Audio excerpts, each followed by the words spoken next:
So whatchamacallit? Where was we at? Where is he at? So let me go from the top of the stream. So yeah, I just told you about Kyrie, about Luka, what we about to do. And then Elvis. I don't know if Elvis still here. And by the way, what's good, C? What's good, SD? If y'all got any questions, practically within the first 40 minutes of the stream, you better let them shits out. You better let out all your questions in the first 30, 40 minutes of the stream because once the breakdown start, I'm in a flow. I'm locked in. So I'm just letting y'all know that if this is the first time y'all pulling up to the stream. So if y'all got any questions, I'm trying to tell y'all, ask them all right now. And if you have a question that stems from a question already answered, ask that question as well. So ask any question you got. So where was I? Let me start from the top. So Elvis has said, I'm an all-around player. Should I continue to train more to be? Should I continue to train to be more versatile, or should I pick a skill to be elite at?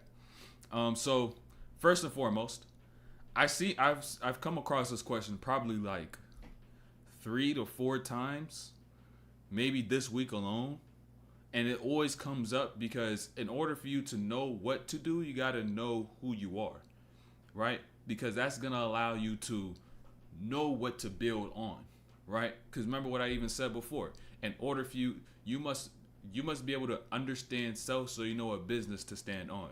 And business meaning just what's the basis, what's the foundation of what you have, what's the principles, and that stem within different concepts. So in basketball, what's the base of your game? So in order for you to understand that, you just got to understand self. So I came across that question a lot, and all for me to say that last night I sat down like an hour and a half probably.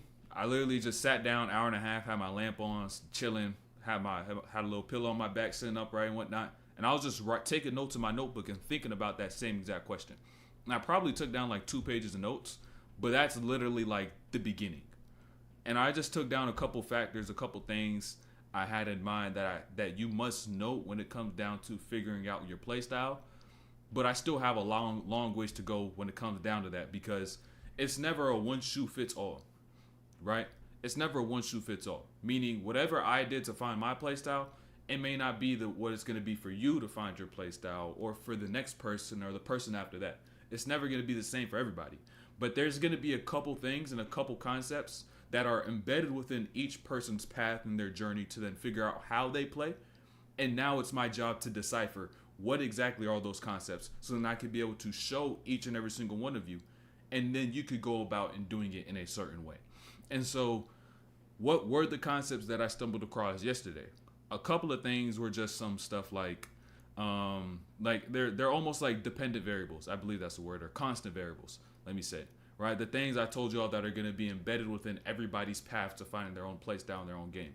So a couple things as to which I took note of that you always got to take into account for was height and athleticism. Those are the 2 things I thought about, I kid you not, probably for 60 minutes straight.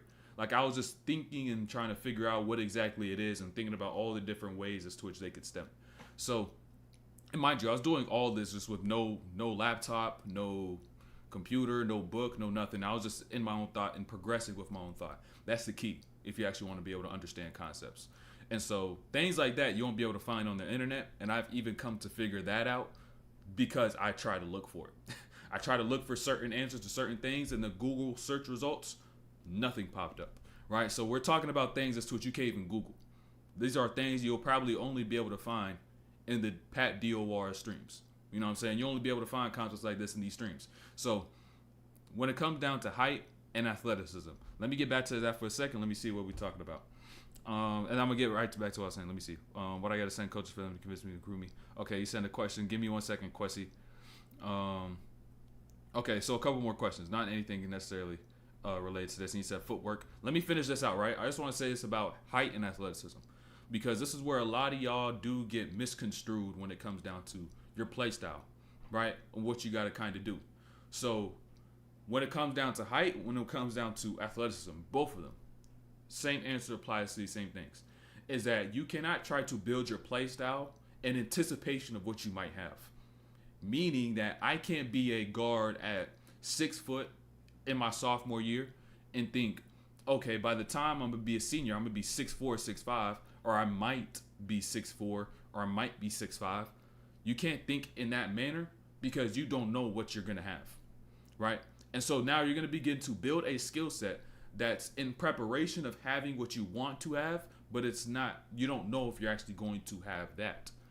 And so regardless of even what age you're at, you got to build your skill set according to what you currently do have, right? And if there's something that's a limitation, meaning mobility and movement and strength in low ranges, you could adjust those things. You could improve in those things. But that's going to be a little process in itself that will lie outside of skill set. And those should be almost two separate things you work on, right? And so when it comes down to the height and athleticism, you can't even say, okay, when I get taller or when I get older, I'm gonna have more bounce. But you just may not have bounce, right? You just may not end up getting crazy bounce. You may not have a bounce spurt. You know what I'm saying? People say growth spurt, a bounce spurt. So you may not have just a quick jump and increase in athleticism and speed and all this other stuff. So you got to look at where you are right now and what you do have, right? In terms of things like height and athleticism, and see how you can be able to work for it in the long term. Meaning that I'm not going to sit here and only think about how I could be able to get the type of shit I want to get off against my competition right now. I'm going to think more big picture. I'm going to think, how do I want my game and my fundamentals and my skill set to be built, that foundation to be built by the time I graduate high school? I'm going to think in that manner. And that's how I thought, and that's what worked best for me. Because I didn't sit there and think, what am I going to do when I play against NBA players and pros? Because that's a different level of athleticism, of talent, of gifts, right? I'm not going to sit here and prepare for going against somebody who's 6'7", right? Closing out with a 7'2" wingspan. That's NBA shit. So what I did to think long term for when I was in middle school, high school, was think, what are the type of people I will see by the time I'm a senior? Because that's not the main goal, but it's the main goal, right? It's the next step in terms of something that's long term. So getting that offer, being prepared by your senior year to have the skills necessary for you to display your skills and say, this is what I could do, this is what I could provide to a team. So you have to think from whether you're in middle school, whether you just start in high school, whether you're about to damn near graduate, you're about to be a senior, right?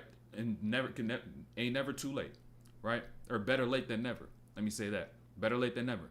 So you got to think about, okay, how would with what I have now, like my height, my athleticism, right? What can I be able to work with by the time I get there? And the thing about that as well is like, okay, what if I actually do get taller? What if I do have a bounce spurt, right? What if I do have those things? You could still never go wrong, right? On the fact that if you do build fundamentals according to you being undersized and according to you being less athletic than your competition, it will still come to use if you get taller and you get more athletic. Fundamentals, right? Which is why I say fundamentals, fundamentals, fundamentals. And you hear it all the time. Is because when you learn the fundamentals, regardless of what height you are, regardless of the amount of athleticism you have, the fundamentals will still be omnipresent. It'll still be there at all points within your game. And it'll only help you if you get taller, or if you get more athletic, or if you get quicker, get more bounce, and not all that is still athleticism. But regardless, you get more length. It's still all going to allow you to translate what you want to do. And so another thing that popped up, right? I thought about it. I remember someone had said, if I want to build my play style, do I think about what I do or do I just go and watch somebody with the skills that I want? And I began to like pick apart each word. And not really each word, but that last word, that want, right? What skills do I want to have? What players do I want to watch? And that began to bring me to a new concept, right? It brought me to the concept of wants versus needs, right? Wants versus needs. Wants being things that you just appeal to, things you like, things you may have a little affection for, right? You just have a liking to it. Meanwhile, needs, they're not that affection. Needs are effective, right? And you begin to think about all the goals we have, right? You think about all the goals that you set in basketball. The main goal you want is results. I don't care. Look, I want y'all to really think about this. I don't care if you want to play like SGA. I don't care if you want to play like PG, KD, Jason Tatum, anybody, Ja, fucking Ant. I don't care if you want to play like them, because even if you try to go and play like them and you end up not getting the results that you want out of trying to play like them, you will be unsatisfied, regardless of how much you like their style of play. You will be unsatisfied. I could guarantee that. And that just shows you, damn, my goal is not trying to look like X, Y, and Z. My goal is for me to get on the court and be able to do something that's effective, right? So being able to uncover what it is that you do that's effective is going to be what you got to seek, right? And so now you're thinking, okay, what do I do to be effective? What steps do I take to be effective? You now got to think about the position that you're in now, the team that you play with, the skills that you know you're already naturally good in, and not skills that you want to add because you think it's pretty and cute, right? You got to think about what's actually available and the things that you could do yourself. And so from that point on, it now becomes a different game.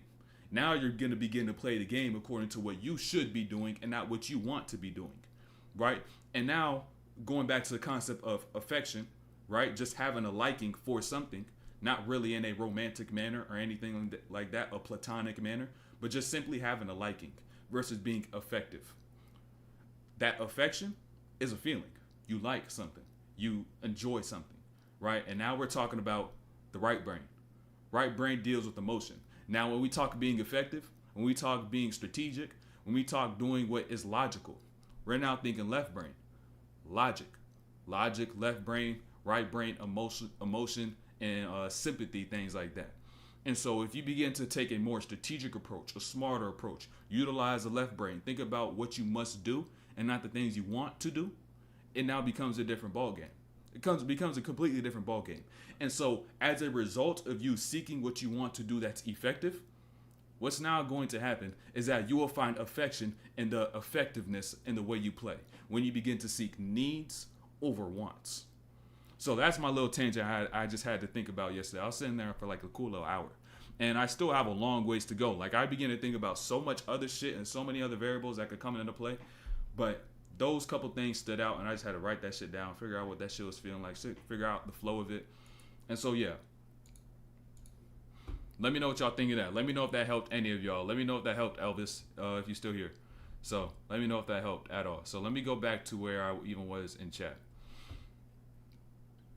Where was I? Oh, I was right. You said that's why Luka should have won it. Luka should not have won shit. It should have been SGA who won MVP. That's why the fuck. Best way to improve footwork. Best way to improve footwork. I'll say the best way to improve footwork is to begin to do other sports and other different movements. Right? Do the movements of other sports. So it may be some form of like you could dance, you could do football drills, footwork drills in football. You could do like there's a bunch of stuff. You could do tap dancing, like you do a bunch of shit. For me, I created like a weird plyometric flow that I usually do that's like similar to a dance, but it's plyos at the same time, but it's a little weird. I can't even describe it. It's just a flow. And so that's how I learned how to improve my footwork and my movement, because that really just boils down to coordination. Right? If you have the coordination and then you have the physical capacity and like ankle stiffness and you know what I'm saying, the strength and the mobility to hit certain points, and you should damn near have all the footwork you need. Questy, what's good? What do I gotta send my coaches for them to convince them to send my coaches for them? What do I gotta send coaches to convince them to recruit me? Just send your best work and whatever things they look for. You should probably already know what coaches look for. Film, anything to do with education and schooling, if that's a thing. And yeah, just show them your game, kind of. You know what I'm saying? Just show them your game. Don't send them like practice clips and workout clips. Like they don't want to see that. They want to see what converts them. They want to see what you're able to do that actually works. So you gotta just send them your film. Both sides of the ball, offense, defense. Anytime you do anything good, put that in your film. So I would say that. I would also say it's important that you play like you and you don't try to play to appeal to a coach and what they think, because that's going to stray you away from the authenticity, the organic part of your game, right? What's natural to you. So I would say for just continue to do what you do, and you'll get in where you fit in. Because if you try to change what you do, if you try to acclimate to a certain environment, but that goes beyond who you are at your core, then you won't fit in. You know what I'm saying? You won't fit in. It's like a square peg in a round hole. It's like it's not going to fit. You could try to do all you want to adjust it and try to angle it, but it's not gonna work. Not gonna work. So I would say make sure you do that. Make sure you remain authentic. Should I work out on one single thing like finishing a day, mid-range a day, 3-pointers a day? You should work on the same thing that you need to improve on going into next year. SD, if you just heard what I was talking about with short term and long term, think about the things you need to add into your game going into the next year, right? Actually have a vision for what you want to do, right? Have not just a vision for what you want to do, a vision for what you need to do. Let me get my diction better. Do what you need to do. Meaning, look at your situation, look at your team, look at the opportunities you have, and then look at who you are as a player. And then think about what you could incorporate to be able to help your team as a whole. So take that approach. Think, okay, what do I want to have by the time the season starts? What did I lack this past year? What could I improve on? And then work on that diligently. Day in and day out, work on it diligently, because it's going to take more than 2 workouts a week. If you did that little setup right there where you did finishing a day, mid-range a day, 3-pointers a day, that's about 2 times you're working on each skill per week. And now what's going to end up occurring is that you're not going to see any real growth, because in order to see real growth, you need to put in real work. What does real work look like? Real work looks repetitive. Real work looks like doing the same thing over and over and over again, but not just doing that same thing over and over. And then you sitting there dreading the process, right? Feeling like this is all a burden to you. It's like, dog, I don't want to do this shit. You begin to find a joy within the process, right? You find a way to latch on the little gains within the game so that you can maintain focus. That's the ultimate key when it comes down to working out. A lot of people see the process and see the journey and see the grind as something that's extremely difficult to partake in, especially because it takes such a long of a time to see results at times. But that's only because you lack the patience and you lack the presence. If you allow yourself to find presence and maintain patience, you'll be able to find that joy when it comes down to working out day in and day out. So make sure that you work on a specific skill diligently. And then as you work on that skill, find little games and find little tricks and ways within that to be able to keep yourself engaged. So for me, like, all it takes for me is like just simply understanding the fact I'm getting better. Like, if I have a goal for this, I'm trying to get this many makes. I'm trying to just be as efficient as possible. I'm trying to really feel out how I'll be in the game, and I'm going into my looks and just getting those shots off, right? Just taking things shot by shot, because I ain't gonna lie, shooting to me, at least y'all may see me jumping all the time, but I shoot better than I jump. My shooting's better than my athleticism and all that stuff I show y'all. My jumping, I just got that shit off of just figuring out how to jump, learning how to jump. And I got it pretty damn good. Like, I got to like a 41 inch vert. But like, shooting to me is like one of the most exciting things. And so like, it's hard for me not to enjoy like working out, because you just get a chance to get the ball into the rim. And you just get to do that shit over and over and over and over. And it's just like, I don't know. That's just me. Like, I just, like, anytime I get into a gym, just shoot. All right, that's 1. That's 2. That's 3. That's 4. Regardless if it's make or miss. It's like, if I miss it, it's like, okay, I want to get back to the makes. And if I make it, and it's like, I want to make more and more and more. Like, I want to stack this shit. So, like, that alone for me is just exciting. And anytime I go work out, it's just, I'm just always engaged. Because I just, not only is the fact of shooting fun, but just the process and the process of growth. And once you even begin to see some little bits of growth when you're in like going from regular workouts to a game, you're gonna begin to now say, oh shit. Be like, oh shit, this is addictive. You know what I'm saying? This is really addictive. Like, growth and progression is addictive. A lot of y'all don't realize that. So, hey Z, appreciate that super. That's my first super I got on YouTube. Appreciate that super. Appreciate that super, gang. Let me open up. I forgot to even put the links to the Discord and shit in here. But links to the Discord and links to the Patreon. But yeah, I'll say that. Hopefully that kind of answered whatever the question that you asked when it comes down to working on skills. So make sure that you find joy within it and you work on something that's purposeful. Let me pin that in the chat. But where was I at? Let me try to get through some of these questions so I could get to all y'all questions. So, all right, I was at Blaps. Also, all right, I'm a 5'11" guard in the sophomore year of high school. I have bad footwork and can't get past defenders. What should I do? So C just had asked about the footwork, and then he asked about not necessarily getting past defenders, but that could be a byproduct if you improve your footwork. So just like I said, when it comes down to that, try to do things outside of your sport, like do soccer drills, do football drills, meaning American football. You could do those ladder drills or whatever it might be. Get your body moving in a different style, in a different plane of movement. Normac, appreciate that sub.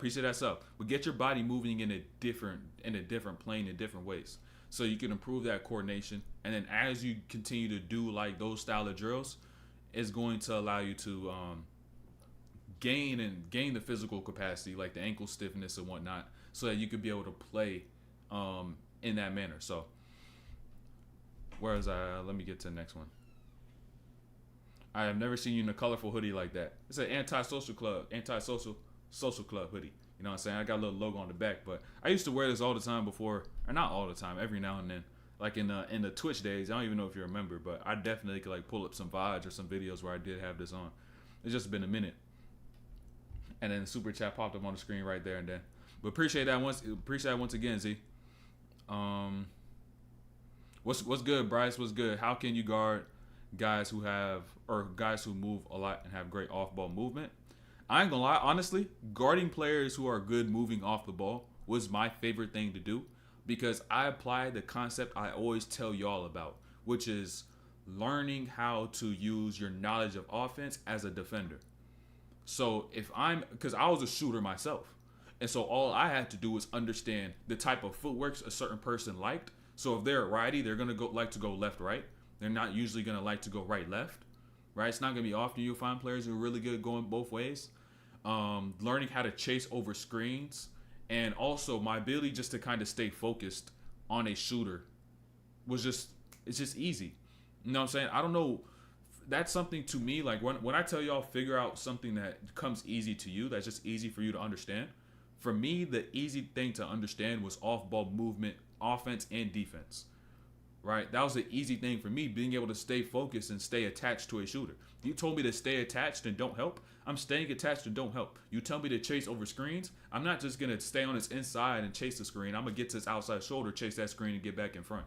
Like, it's little things like that for if I know who I'm guarding, I'm going to do the same shit every time. There's going to be no slip-ups, because that's what I'm told to do. I know I got my own responsibility. So kind of going back to what you're saying is that if someone is good, someone moves a lot and has good off-ball movement, I would say one of the most important things to have is just a focus, not allowing your mind to slip, not allowing yourself to get distracted, right? Get yourself off track of what you're actually trying to accomplish, right? So making sure that mentally you have the capacity to stay focused on a certain thing for an extended period of time, right? Whether with all the chaos that's going on over the course of things.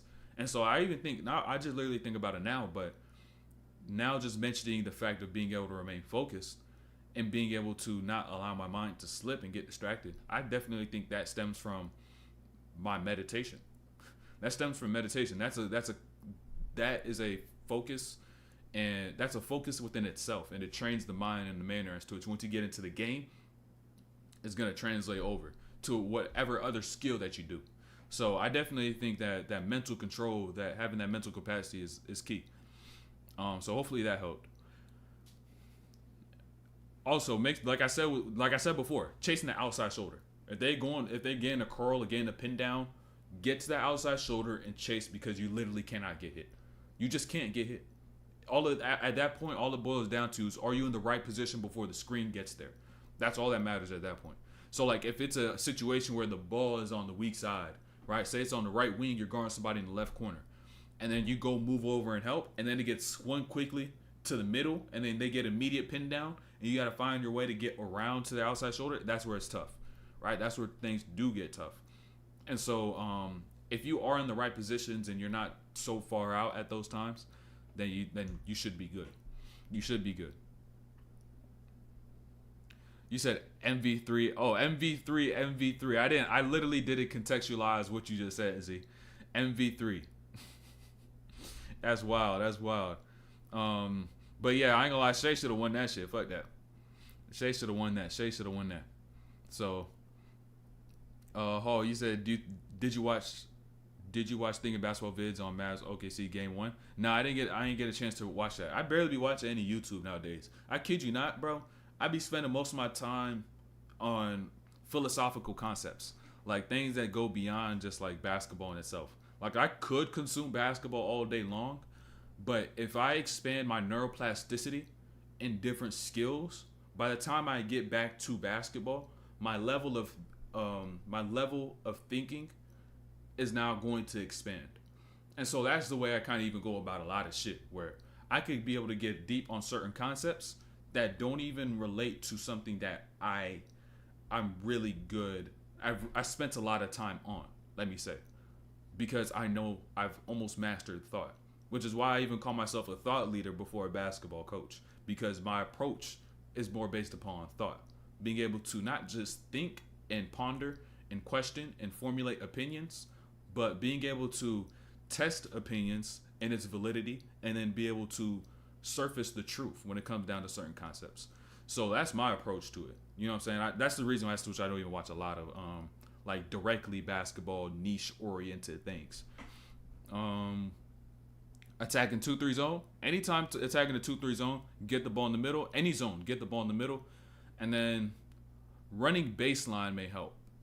Running baseline helps a lot in like a 1-3-1. 1-3-1, if you got somebody running along the baselines as the ball gets reversed, I used to do that shit all the time. I get so many threes, reverse pivots from coming outside the paint, boom, catch, pivot, shot. Oh my, crazy. So many opportunities off that alone, because the wing players have to drop and they have to take away that angle for that sideline pass. It's open all damn day. I know you said 2-3, but I just thought of a 1-3-1, and I never thought about why I got so many looks from that 1-3-1. But that's exactly why, because that wing player has to make sure they take away that sideline, and then they have to take it away, and the boom player has to step out. Like, so many open threes from the corner. This shit all the time. But make sure you get the ball in the middle. Get the ball in the middle in any zone. It should be easy basketball at that point. Get ball reversals and ball in the middle. K-Rock, what's good? What's good, K-Rock? Tips for a guard that's faster than most people getting past really aggressive defenders that reach all the time and bigger defenders. So getting past tips for a guard that's faster than most people.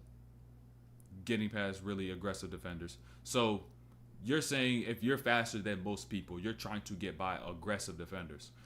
But the thing is, you're probably trying to use your speed too much. And that's for me to say you're not using pace. The key to being able to alleviate pressure is to utilize pace, get someone to start and stop, because what that's showing to a defender subconsciously is that, oh shit, he could get past me. He could blow by me, right? Because you're getting this quick start, and then you have to open up their base, and they have to try to beat you, and it's like, oh shit, okay, let me give him a little more space so now I can beat him to the next spot. So like subconsciously, that's a trick as to what you can use for a defender. So utilize your pace more so than utilizing how fast you are when you're going against aggressive defenders. So like when they begin to get very up close and like you may feel a little uncomfortable, change pace right quick, right? Attack their top foot, make them open up, then get to a quick stop. You do things like that, or you could just get by him if you have a lane, you see the whole floor, right? You could do, depends on whatever the situation is. So my Mavs can beat out this tough OKC team if we keep this up. I think the Mavs got this. Game one was like, oh damn, they got punched, but they came right back and it was locked in. So, do you have any content of you hooping? Not yet. I've been pondering upon some ideas of what I should do when I start posting like IRL hooping stuff. And I got an idea in store, and they may be on a different YouTube channel. I may make a different channel for hooping. So I let y'all know. That's the first time I'm even telling y'all that right now. But I may make a completely different channel for hooping, and then have a channel for breakdowns. So y'all gonna see it. Y'all see in the future. And when the time is right, the time is gonna be right. Just know. Also, I did break down one of my games I played. If you go back and ATN, if you go back to one of my Anthony Edwards breakdowns, it says breaking down myself and Anthony Edwards or some shit like that. Like it has me, my name, like not my name, but it says me or myself, like me referring to myself in the title. So you could go there, and that was when I hit 15K I hit 15K subs, and that's when I broke down some of my IRL film. So I don't know if all y'all know that, but you could go and watch that. I did a little breakdown. It's on the live section, not a video, live tabs, live tab, live tab. What was the definitive answer? If you should train one thing a day, you should train one concept for an extended period of time, and then begin to improve it day in and day out. So that's practically what I said on that, for the most part. My ex coach wants to keep training me, but he plays me strictly post, and I'm 6'4", 15. Do you think pure post training would be beneficial in the long run? No, I don't think so. If you just look at the landscape of basketball, and I know I told y'all before, do not try to anticipate your height or your athleticism. But if you looking at the landscape of basketball, if you're 6'4", or whether you could even grow to be 6'8", right? Because you're 15 right now, right?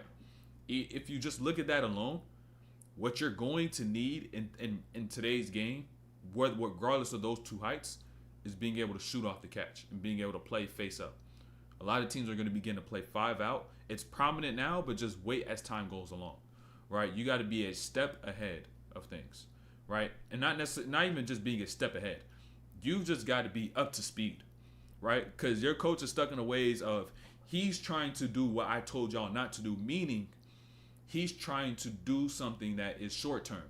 He's trying to allow you to dominate the competition you're playing against right now, right? How you have the height advantage right now against people you're going against at 15.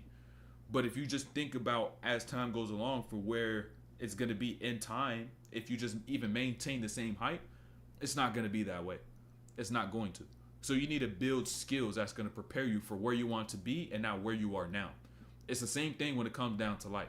I'm not going to take action and do things right now in my day-to-day life without having a real ultimate goal, right? Without having an ultimate goal, a real purpose.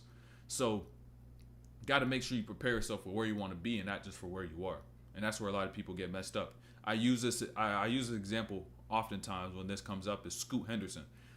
If Scoot Henderson decided in high school to understand that, okay, I'm athletic as shit. I'm already more athletic than 99% of people who play basketball, right? I'm not just going to go in the gym and then do a bunch of bullshit and rely upon my athleticism when I get into a game. I'm going to, from my sophomore, junior year, whenever I knew my athleticism was different breed and I was ranked up there, top whatever. When I knew that, I'm going to say, oh shit, let me work on my touch around the rim so I don't have to dunk. I'm going to work on that. Let me work on my floater so I don't need to jump. Learn from Derrick Rose, right? So I don't need to always go crazy and just jump every single time as high as I can. Let me also add a jumper because this game now is transcending more to that three-point game, more to being perimeter oriented. So now I'm going to work on my three. I'm going to work on my touch around the rim, mainly my floater. So I'm going to work on those skills. So by the time my athleticism gets to the point where I'm going against people who are already caught up with me or on that same tier, I'm now prepared in my other skills. So now once I do use this athleticism, that's a little better than my competition and not vastly like it is in high school or when he was in the G League. I'm now actually able to take advantage and actually able to use my athleticism smartly and timely. So, all for me to say is that you shouldn't be pure post training. You should not. I sent some clips with the team. Did you send new clips? Did you send new clips? I mean, I'm pretty sure I already watched them. I watched them in another stream. I might have watched one of those videos. I don't know if you even have time now because I'm 37 minutes in. I'm 37 minutes in right now. Low-key's a little late. I should have had started and just went straight into it, but I had to talk about what I learned yesterday. So I won't forget it though. I'll still see it here. Anytime I open the Discord, it's going to be there. Hey, who y'all got in that Thunder Mavs series? Who y'all got? I want to know who y'all got. Who y'all got winning that series and how many games? How many games y'all got, whoever you got winning? Where was I at? Boom. Okay, he said cool. Thanks for the help. We'll check out that video about you hooping. And also, I think you having a channel of you hooping would be cool to watch. Yeah, I'm gonna do that, and I'm gonna go back and break down myself hooping. So that whenever that comes about, whenever the timing is right, just know that shit gonna be fire. We say that people whose genetics are so bad it will be impossible to become a professional basketball player, no matter how perfect they train for basketball. If they are healthy, it's not even about becoming a professional basketball player. It's about finding a purpose and what you're supposed to be doing here on this earth. It's not like we may be talking basketball all damn day, right? We may be talking about this all day, breaking down film, learning how to get better at the game. But I always tell y'all, basketball is not just a game and a sport. It's a game within life. And once you begin that, a lot of the concepts that you need to then get better at something in basketball are required at the same things you do to get better at something in your day-to-day life. That's when you begin to really hack the world, when you begin to hack life, right? Once you begin to understand that, oh shit, this is the type of discipline it takes to get better at shooting, to get better at dribbling, to get better at finishing, to begin to get results in something I want to get results in, something that I just enjoy having intrigue for, right? Once you begin to understand, oh, this is how you got to be consistent, this is the level of detail you need to apply, this is all the things I need to do so that I could be able to actually do something at a high level, and then you begin to transfer those concepts over.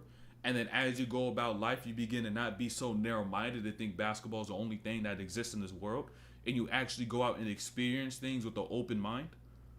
Then it's like, oh shit, my ability to then go and convert X, Y, and Z it's easy. It's like that, right? And so ultimately, it's not even just about doing so, but essentially your genetics could be bad to the point where it could be impossible. But at the same time, it's not no bad thing to not be a professional basketball player, because look at me. I'm not a professional basketball player, right? People think it's pro basketball, professional basketball, NBA, or bust. But no, it's not that. There's more. There's so many goddamn things you can do in this life. And if you think basketball is the only thing, that's where a lot of people get it fucked up. And that's where even people who do play basketball and think that is everything get it fucked up. Because then everything they do is just basketball, basketball, basketball. And they can't really enjoy life for what it is. So I'll say that. Where is that? Could you be too unathletically naturally? Yeah, it kind of answers that same question in itself. Luka's such a good IQ player. Joy to watch. Indeed. Luka a little limping. A little hurt out there, no cap. He a little hurt out there. How to become more crafty? How to become a more crafty player? You have to have the physical capacity and the mental capacity. Do you have the neuroplasticity to think outside the box? And do you have the physical capabilities to get your body in those ranges in the ways to what you think, so that it could actually work when someone is guarding you? So put in those two ways, man. You got to understand the mental, got to have the mental, got to have the physical. Need both those two things. Mavs, they got size and dogs in them, in my opinion. I ain't gonna lie. Getting that game 2 was super. That shit was vital. Game 2 was vital. And Kyrie had 9. Bro, Kyrie's not gonna put up 9 points again, bro. He ain't gonna put up a goddamn Rondo jersey again. You know what I'm saying? They won that shit. PJ Washington had about 30 at 29. Luka 29. Tim Hardaway Jr. 17. Josh Green had like a cool like 9 or like 11 or some shit, or 12 or some shit. He had a few threes. He was cooking. Mavs are injured. Yeah, they a little hobbled. Thunder in 6 of Luka shooting the three bad. I could see that too. I could see that, but going on the road right now, playing in Dallas, it's gonna be a different thing than playing in New Orleans without Zion too. Will I become more athletic if I change my skin color to black? If you change your genetics down to like your actual DNA to that of an African American man, you could possibly be a little more athletic. It's wild as fuck. But you said you sent more videos. I'm gonna peep that on Monday. Monday is gonna be Discord day. Monday will be Discord day. I haven't really went through the Discord much. I low-key just been hopping on here and just flowing, answering questions practically all week. How do you get better basketball IQ? You're in the right place at the right time. You're in the right place at the right time, boxing. This is where basketball IQ transpires. Multiple concepts each and every game, each and every video. If you want to get more hyper-focused, then you could also then just watch the video and the title in itself, because it probably talks about the one thing in that title. Or you can go to the Patreon, top of the chat, where we talk about things you could translate it into a workout, then translate it into a game. So now you could actually get in-game results and learn how to transfer over the knowledge from film, then to your workout, and then be able to apply that to a real game. A lot of people don't know how to train for a real game. A lot of people don't know how to work out for a real game. They don't know how to prepare themselves with film for a real game. That's what we do in the Patreon. We locked in. By the way, this week I'm probably going to do a defensive workout. I'm gonna talk a lot about defensive movement, the little concepts that you need, the ability to beat players to spots, being able to open up your hips, being able to train certain muscle groups so you have the physical capacity to be able to be a defender. So that's probably what we're gonna be talking about this week in Patreon. So if you're on to tune in for that, make sure you tune in for that. That's probably gonna be dropping all on Sunday. PG-13 tier is the way to go, by the way. I'm really athletic and hustle hard, but that's really all I'm good at. What else should I work on? Got to think of what I'll say offensively. If there's nothing else, Twitch is like, yo, I can't really do much on offense. Just start learn how to shoot. Learn how to shoot. You learn how to shoot. I definitely think that's always the first way to go.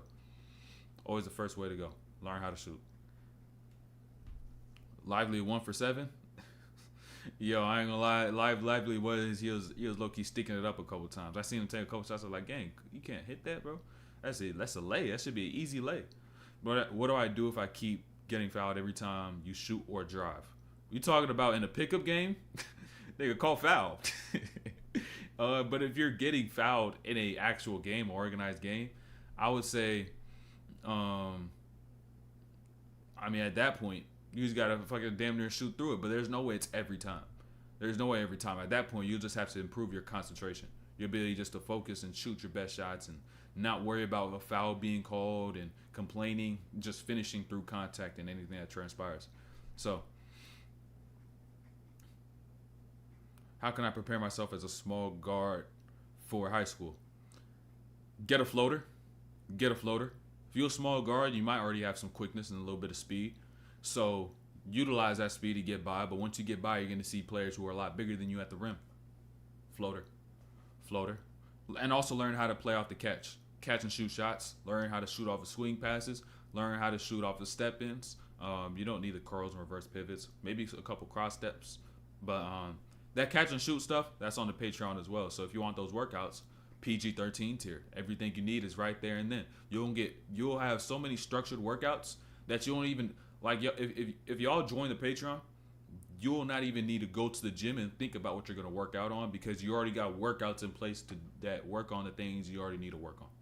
Like, you'll go and work on shooting and not even need to be like, oh, damn, what drill should I do? What drill should I do for this? What drill should I do for that? It's just automatically going to be, oh, click this, workout, do it, weight room, workout, do it, film, seen it before, do it, visualize, I see it, I know what to read, do it. Like, as simple as that. You see, you do, and you get the results. You reap the benefits, and you'll be reaping the fruits of your labor. So, most definitely. So that floater and learning how to shoot.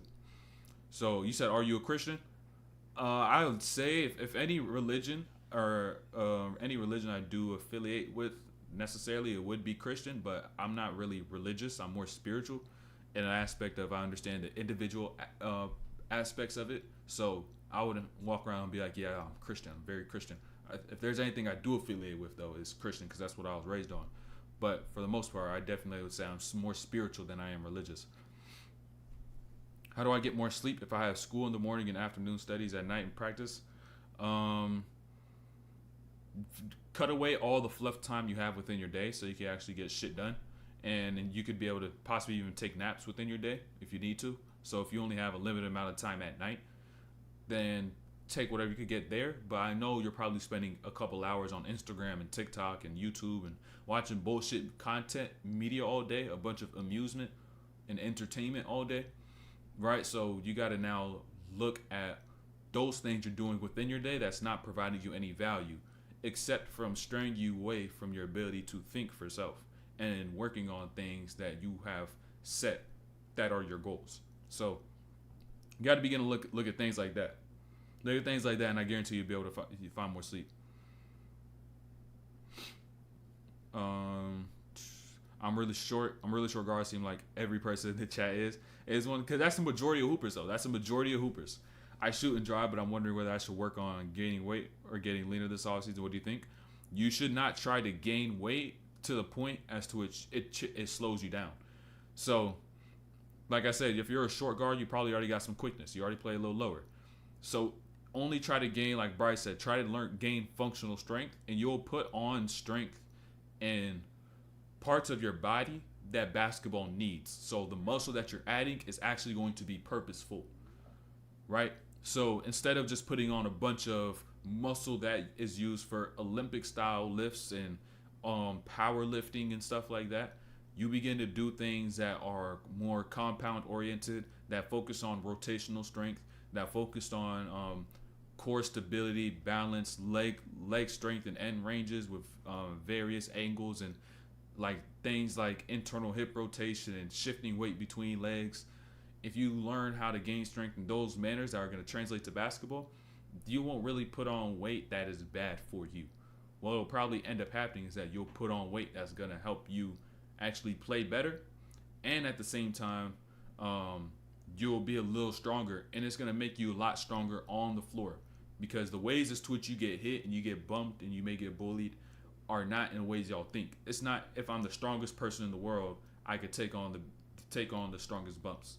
It's about, if I'm the strongest in the right spots, then I could be able to take on the biggest bumps. So that's where a lot of people get it twisted. If you put, like, for example, if you put the world's strongest man on a basketball floor, I guarantee you, if he tries to guard Jalen Brunson and he gets into a tween and then he hits him with that shoulder, he's gonna move. He's gonna move. I ain't gonna lie. If you get him moving, boom, hit, he's gonna move. He's gonna fall back. He's going to drop. And that just shows y'all, right? Even if it's any strong ass person, basketball is not just about how strong you are. It's more what's more important is how strong you are in these pattern of movements, so that you can be able to absorb this contact when you're in these certain situations. So that's something y'all really got to understand. And so you got to train for basketball, not just train to be strong.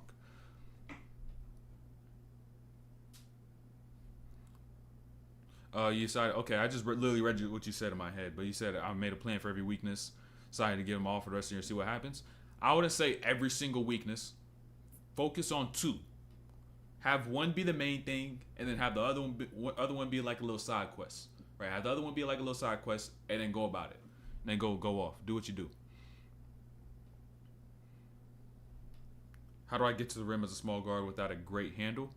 Learn how to play off the ball, cut. I'll say do that. And if you don't have a great handle, learn how to simplify your handle. Instead of working on two moves, like a tween cross and then another tween or some shit, or like three moves, like I just said right there, or doing like a bunch of combos, learn how to just use one move and go by. Right? Learn how to just do that. Get really good at that. And then don't try to always think about having a bunch of combos and counters and a bunch of other shit. Get really good at the basics. We're going to talk about trunk rotation or some shit. I saw someone talk about how utilizing that makes you faster.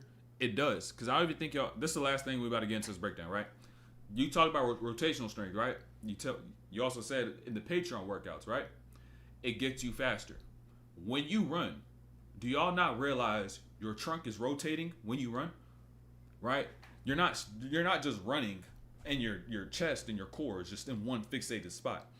You're literally going like this. Turn, turn, turn, turn. So now if you have strength in this rotational manner from your core, so that you could be able to keep your upper body and lower body in sync and connected, right? You're going to be faster. You're going to be more balanced. Your movements are going to be more fluid. And just as a byproduct, you're going to be more athletic as a whole. Because damn near everything you do in basketball requires some sort of rotation. A lot of shit. I'll say a lot of shit. Not everything, because if you're shooting a jump shot, you want to be able to stay square. But if you're shooting on the move, rotation. If you're making a dribble move, rotation. If you're playing defense, you're going to have some sort of rotation at some point in time. Like, a lot of the shit you do requires rotational strength. So, like, if you don't have that, good luck actually being stable when it comes to actually having to move in a reactive manner. If you want to be deadly in the mid-range, you got to be extremely careful when it comes to doing that, because according to how tall a player is and their competition determines how they get their shit off in the mid-range. So that's something you got to consider and think about. Do I need it? You want to, but I don't think you're here earlier. What I was saying before, I was talking about your needs versus your wants. Your wants is something that you just like and you just want to add, but your needs is what's going to allow you to be effective and get you real in-game results. And as a result, you're going to like whatever it is that you do that bring you the results. And it's automatically going to bypass anything that have to do with wants. And then you're going to find that individualism within the game. So you gotta ask, do I really need the mid-range stuff? Like I said, if you're trying to watch Sean Livingston, you 6 foot going against dudes who 6'2". Like, if that's the ratio, you know what I'm saying? Like, you don't have much length, your wingspan, you don't jump that high on your shot. Sean Livingston jumps high as shit. So, it's like I can't really watch him and be able to get the feel for exactly what he does, because the way he gets his shit off may just not work for me. That's why I say you got to be careful. You got to be careful. You got to be very, very careful.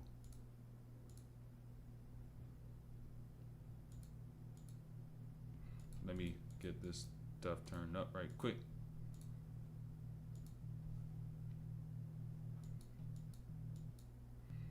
All right, pull that up right quick.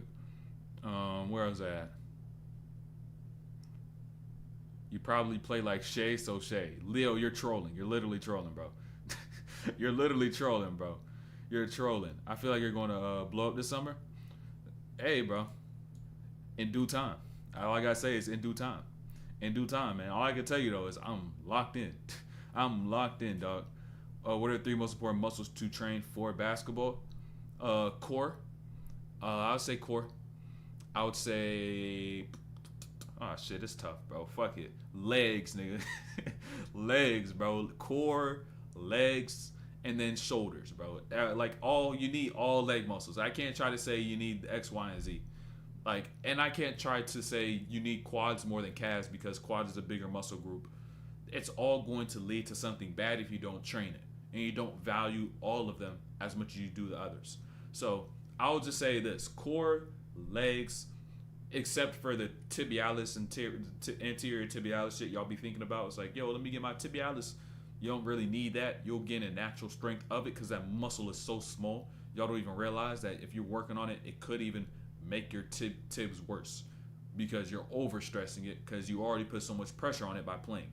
So like quads, hamstrings, glutes, calves. Calves also connect down to the Achilles, and the Achilles down to that around into that ankle area as well. So the peroneals as well, which is that portion that connects the actual ankle and that makes that joint. Feet to an extent. I wouldn't say it's something you gotta work on as much, but it is important when you get to a point, and to do it in a minimal effective dose. Then, like I said, shoulders and back.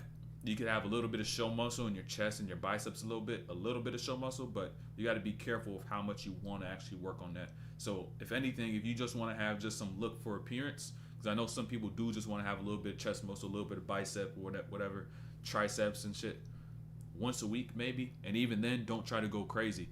Like, be super light with it. So, I would say just be careful when it comes down to that as a whole.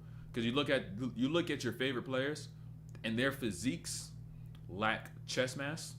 They also lack bulging biceps, like you see with a bodybuilder, and they lack bulging triceps. The weight that they have in their upper bodies in their shoulders, it's in their back, and then they also have core strength. And it's not going to be like they have bulging 6-pack abs, but they're going to have good rotational strength, and as a byproduct, they're going to have some form of abs, just because they eat healthy and how much they work out and the way they train their core. So, yeah, and then of course leg strength, you're gonna need that. Like, this is too obvious. You're on your feet all day doing all this movement, you need it. How does Dame and Brunson, those short guards, get their mid-range off? That's like a question you just ask and just go watch a video that I made on Jalen Brunson. And then Dame, he doesn't use it crazy, but Dame uses it completely different. Like, he's not gonna sit there and nudge you and bump you all day. Like, he's gonna get it off quick and over the top usually, like off the ball screen or some shit. Or like off a side step or a step back when he's got someone to break their base or some shit. So, because work and discipline, that's all it boils down to, bro. I learned the work ethic and discipline from basketball. If I ain't hoop, I wouldn't know what it's like to be disciplined in a skill. So, 3 times a week, no excuses. I'm trying to tell y'all. And I already told y'all this. The only times I will miss a stream would be this summer when I go on a vacation. It's gonna be like for a week. And then, is there anything else? I don't think I'm gonna miss another day outside of that. Maybe one day because I have family coming into town. Maybe like once, but after that, like, nah. You're gonna see 12 streams a month. You're gonna see 12 streams a month. It's gonna be rare you see me skip a stream. Of course, Luka, you don't need knees either. Bro, I don't know how bad this shit hurting, but hey, he's still cooking with it, I can tell you that. But let's get started though. Let's get started. We need to drop the gems. And I haven't drunk water this whole time.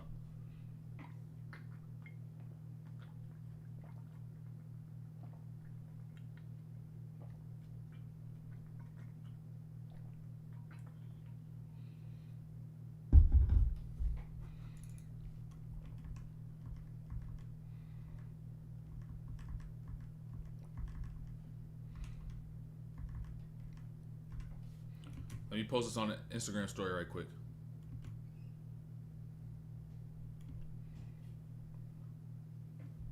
Actually, let me get a different clip.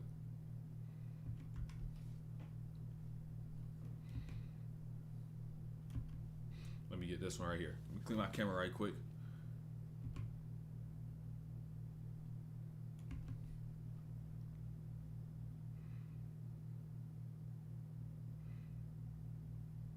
Luka, or let me just say Mavs versus OKC. Live. Boom. Give me 1 second. You know what we got to do every single time we start stream. Boom. Or we about to start the breakdown. Boom. Got that. Then we're going to get that. We're going to go here. We're going to go there. We're going to go there. We're going to go there. Oh, no. Wrong button. I'm not trying to donate to a nonprofit. Boom. Got that. Got that. Got that. Got that. Got that. Have a blessed day. You too, no packs. Or non-packs. You too. But right there. And we posted. And we posted. And then let me post one more time on the Discord.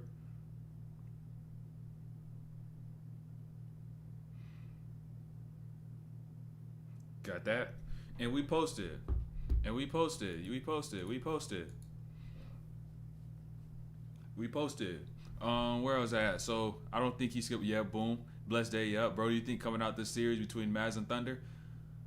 I got Mavs. I got my money on Mavs, but if we're going by my first round predictions, I've been wrong a numerous number of times. I ain't gonna lie, my correct rate, my whatever fucking word call it, nigga, is like 50% right now. You know what I'm saying? I'm like 50% success rate. You know what I'm saying? So I got Mavs, but we gonna fucking see. I don't know what the fuck gonna happen. But I did say I had the Timberwolves. Y'all could go back for that. When it first started, when the playoffs first started, I had the Nuggets. But when the series started, I said, bro, they just swept the Suns. They about to beat the Nuggets. This nigga Amp, he about to go off. So, about to go dummy. Yo, it's Tay. Haven't been in the stream in a long time. Yo, what's good, Tay? What's good? We've been locked in per usual. Same thing you seen before, same thing you seeing now, just at a higher level. That's the only difference. We just at a higher level right now. That's the only difference. I got Mavs in 6. Hey, I ain't gonna lie. Wolves might fuck around and win the chip.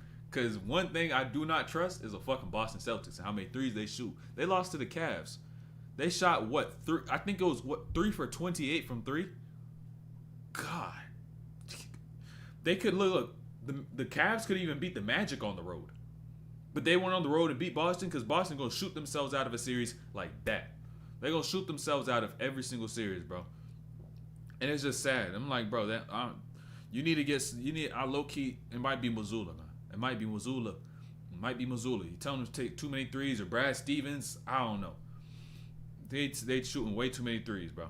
Way too many. And when they don't have the three, they just start to panic and try to chuck up more threes. Or they just feel, it looks like they're uncomfortable not shooting threes. So, I got certified to be a patient care technician, so I guess that's pretty good considering I did that. I did that whole 180 in like 6 months ago. Wasn't like yeah, it wasn't like a few months ago. You was like, oh, I'm not sure what I'm about to do. Like I'm not sure which direction to go type shit. Wasn't that like a few months ago? Favorite team? My favorite team is the Magic. I'm from Orlando. Been a Magic fan since I was born. I used to live 2 minutes away from the arena, the Amway Arena. Used to live about 2 minutes down the street. Then they took it down, built the Amway Center or whatever the shit is. I think they may have flipped it. But then they took that shit down and built a new one downtown. They had that shit right in the projects. I don't think y'all know. A lot of teams, right? A lot of sports teams. I don't even think y'all understand this about the Magic right quick before you get to the breakdown. Wrong screen. But a lot of sports teams will have their arenas like in like their nice downtown area near the suburbs. Bro, Orlando had their shit in the projects like up until 2009, and then they moved it downtown, which is still about 5 minutes away from the projects. So I was literally right down the street from that shit, and so like you'll leave the arena and it's just boom, like you'll see everything. You'll see Church Street, you'll see all this other spots, and like it's like yo, this is Paramore. A dead ass lived there too. This is crazy, but lived there for about 13 years. I have a Pringles obsession. I eat it every day. I'm trying to cut it out because it's not healthy. What tips do you have, if any? Look at the ingredients and look at like some sort of review of it, and then like understand what you're actually putting into your body and how that's fucking you up. For me, that does it all most of the time. Until I get my cheat meal, I need to get the cravings out once a week. But yeah, like you just understand how bad it is for your body and what you're feeling. And then once you decide to eat clean and you begin to actually have energy to do all the things you want to do in the day and all the things you need to do in the day, it's like, why would I ever go back to eating that? Like, it just makes me feel sluggish and lethargic and just sloth. You know what I'm saying? Like, you won't like the feeling. So, let's get this started, though. Let's get this started. Let me get some more water right quick.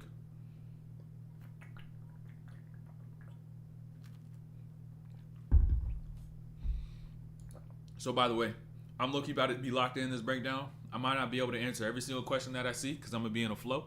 So if y'all got questions, make sure you go head to the Patreon, go hit the King James tier, and send me a message, and I'll respond ASAP off stream as frequently as possible. And if you want one-on-one calls, one-on-one coaching, all the other stuff, that's there as well. So make sure y'all do that.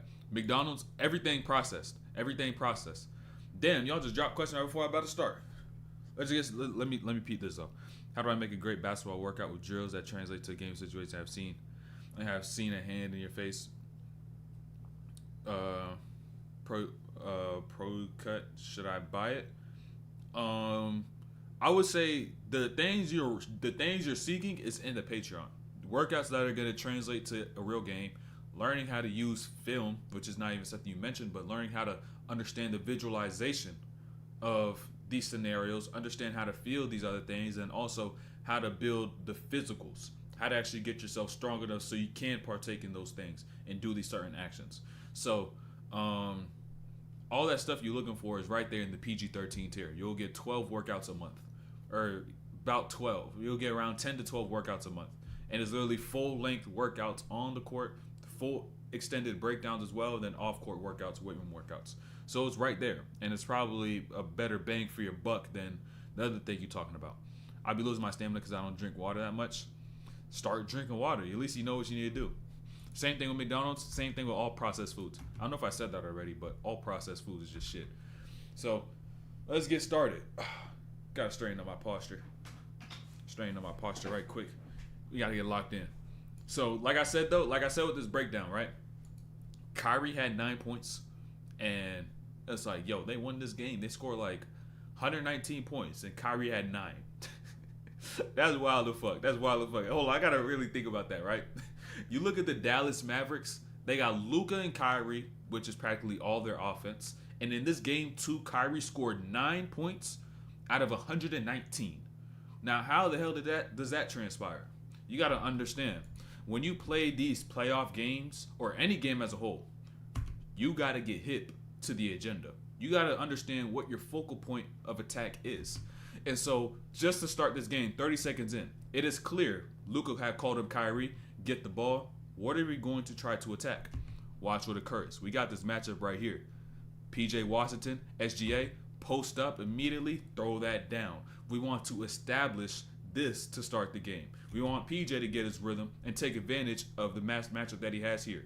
What ends up happening, pull in by Daniel Gafford, help from Chet, boom, right there, we get that too. And so on Kyrie's part, 9 points out of 119, the ultimate key is you got to be unselfish. That's the key when it comes down to this whole thing, being unselfish and understanding that every single game isn't going to be my game. And when the games are not mine or whether they are mine, I still got to be unselfish and think about what I'm doing for the collective of the team. So let's keep it going, though. Let's keep it going. So not just that first play, second play, let's run it right back. We got Shea right here, fronting the post. And so what are we now going to do since he's just on this front, right? Let's set this screen right here. Boom, they end up switching that a little late. Lob pass over the top. PJ Washington about to get this catch. Now notice what's going to happen over here. Chet's going to step over to this block. Now you got Daniel Gafford who's now stepping over into the paint. And guess what this opens up over here on this weak side? You got Luka, who takes a very, very, and I mean very, rare catch and shoot three. I want to see the number of threes Luka has shot without taking a dribble versus the amount that he's taken with a dribble. That shit has to be like a 25-to-1 ratio. Or like a 1-to-25 ratio. I had it backwards. Like a 1-to-25 ratio. It's crazy. You rarely see that.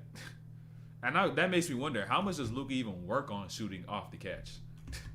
Like, I feel like everything you do is off the dribble. Like, it's going to be rare you see him take a three off the catch. He's done it more, though, with Kyrie. He's done a little more with Kyrie, let me say that, though. A little more, but before, he just never did that shit. It's rare. But I want you to notice this with Dort, right?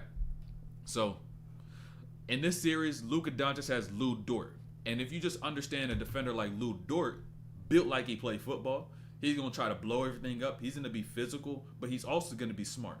So when he ends up chasing over screens in situations like this, he's not going to be a dummy defender and just try to ride Luka's hip, no diddy, all the way down into the lane and funnel him in and just be on his backside the whole time, right? What he's going to end up doing instead is trying to navigate in space around Luka so he could get back in front. But Luka uses that to his own advantage. He takes advantage of a smart defender by doing this exactly right here. Is that when he tries to hollow out and find space, I'm going to step into that space and step the other way so I can create more space. And now I get straight up into my shot. High release point, bucket. That's how you play offense, just a step ahead of defense.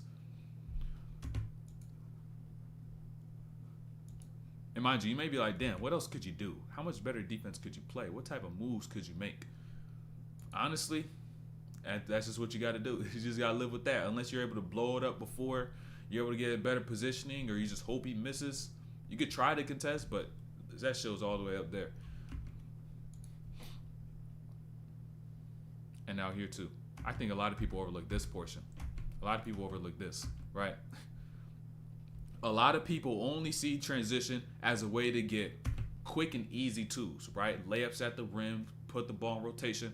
But it does this one thing, which in playoffs is extremely valuable, which is now you create a mismatch without needing to run any action nor fluff. You already have Josh Giddey on Luka Doncic. Usually they'll go and have to set a ball screen, try to get the switch. You already got it right here because you got the stop. You brought the ball right down. You force them to pick up on whoever was in their proximity. So now what happens? You send a screen, get out the way. I got Josh Giddey. I hit my first 2 looks of the game. And so now what do I end up getting into, right? ISO work against my non-primary defender. That's the most important part. Non-primary, not Lou Dort. And so Luka's signature move, you should just already go and see it for yourself. Signature move right there from Luka. But how does he do it? Quick little breakdown. Quick little breakdown. It's the same read on this move every time if you really watch Luka. Same read, right? It's just about movement. How does the defender move according to how I move? And so now Luka's now going to begin to take dribbles downhill, get into a skip, and if he sees him begin just to drop back, bring back, because you're going back and you're going to have to refine your steps to then get back, not to this foot in this where I am now, but back to there. And now he's creating even more space because he's bringing it back to that back foot. So now he gets that shot up clean over the top. gets a bucket. He's starting off hot. Beautiful execution. Indeed, indeed, indeed. And now on Kyrie's part. So, peep this. Despite the fact of scoring 9 out of 119, Kyrie is now going to use the gravity he has from scoring to then be able to make plays. And he's going to know how to make those reads so he can make the right plays and the right passes. So pay attention. You got the screen from Lively, right? And so when he gets off, they're not going to switch J-Dub onto him, right? He doesn't show to take away that sideline. And now Kyrie has to think about who's going to tag in the situation. Is it Shea or is it Chet? High man or low man? Because understand this. If it's going to be the high man in this situation, it's going to have to be a short roll for Lively. And I'm going to have to lead it to where it's going to be in the middle of the paint. But if it's a tag from the low man, I can now do this exactly right here, right? Which is be able to wrap this pass around to Lively. So now he could step into that catch. But unfortunately, he gets beat at the rim. He gets blocked. But the understanding of what play to make and what pass to make, it's a smart. You just got to, in a situation like that, the key is knowing who's going to tag and if you got space to throw a certain pass. We back to the best dreams ever? Indeed. Indeed. And this is a gem. This play right here is a gem. Let me tell you this. I got to put this in 0.5 because that's how much of a gem this play is. Let me make sure we're not lagging. We good. All right, peep this, right? So look. 0.5, we good. So notice, right? Lu Dort. So look. Pay attention. When Luka Doncic gets into this go, Lu Dort is trying to beat Luka Doncic right here. But now the second that Luka Doncic does this, stop, notice how this changes Lu Dort. Lu Dort now ends up having to stop and then change his angle. So instead of beating him in an angle where he's pointed towards the sideline, he is now at an angle that's more pointed towards the baseline. And so now that opens up this gap to get past Chet. And Chet's like, oh, damn, he got all the way down. Boom, and now it allows him to be able to kick the ball out to P.J. Washington. And that right there, I just want to show you all that. Because if you're able to break the pace on your drive, it's going to force the defender to establish a new angle to beat you to a spot. And in doing so, it's going to give you an even better angle to get to the rim. But that just shows you, if you want to even be able to do that, you need to be great when it comes down to deceleration and having the functional strength to do so. So that's a gem in itself. A lot of people don't utilize that. They don't utilize it enough, let me say. A lot of people think the only way you could stop and start is by doing a snatch back or like a inverted cross or whatever. But how about if you're just in a regular lunge, stop, and then you start again? People don't want to do the most simple shit, but the most simple shit usually is the most effective shit. And I'll peep this with Lu Dort. I got to talk a lot about Luka as well. I got to talk a lot about Luka. There's a lot of good shit he was doing in this game. So I want you to pay attention to Lu Dort's defense, right? So on this defensive play by Lu Dort, there's really no better way you could play this action, right? He has his back to the screen now. Luka goes over. He is able to get over the screen and not just get over, right? He's able to get over and get back in front, right? And Luka's immediately entering a drive. But Luka does this one thing that Lu Dort just can't stop, right? He's still in front. He spins. That right there. I tell y'all that's a foul bait glitch. And it is a foul bait glitch. And that's why Lu Dort didn't even try to make a play on it. Understand. The reason why Lu Dort did not reach on that move right there and just put his hands away and left him with the open shot is because that move is bait. Stop reaching for the ball when there's a defender or there's an offensive player who always just low rips through, or you see someone low rip through. Don't reach for it. Just stop reaching for it. You can't get it. If anything, just try to beat them up high. All right, just try to show them something up high to disrupt or make their shot pocket uncomfortable, if anything. And so now Luka just gets a clean floater. Boom, right there. Just by using that one move alone, despite the great defense. And damn, that shit turned off. I didn't think that shit would die today. Hold on.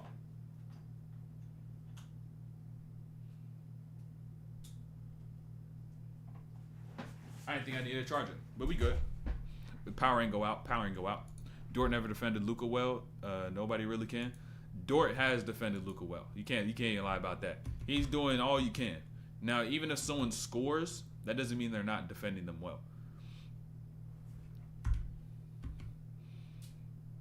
You do all you can, but great offense is great offense, man. You just got to make somebody work. You got to make somebody work. In situations like this, it's just allowing Luka to get to his spots.